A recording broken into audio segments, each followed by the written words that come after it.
70, adjugé à monsieur. Premier achat.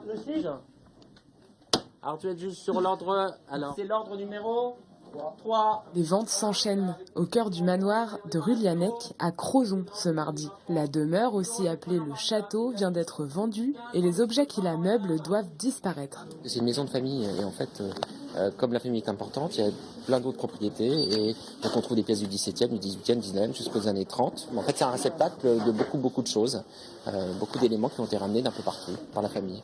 Ce mardi, pas d'enchères élevées en vue. Pourtant, le salon de la Villa Chabal est plein quand commencent les enchères. C'est complètement différent d'une vente en salle. Une vente en salle, c'est une clientèle un peu plus habituée qui vient dans une salle où généralement on peut avoir une centaine de personnes.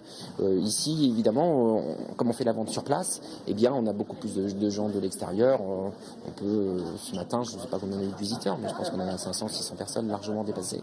Des curieux, des gens qui n'ont pas l'habitude des ventes aux enchères. C'est l'intérêt de faire des ventes aussi sur place. Si certains souhaitent acquérir l'un des 156 lots présentés ce mardi après-midi.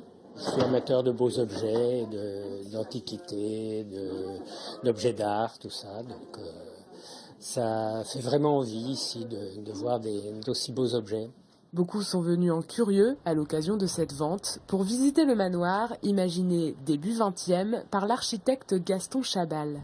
On est intéressé par tout ce qui est patrimoine breton et on connaît bien la plage du Port-Zik, donc très souvent on regarde le château vu de la plage et ça nous intéressait surtout de visiter cette demeure et de savoir quelle allait être sa prochaine destination. Je pense que les gens viennent pour avoir un objet de cette bâtisse en fait. Le manoir de Rulianec change de main ce mercredi.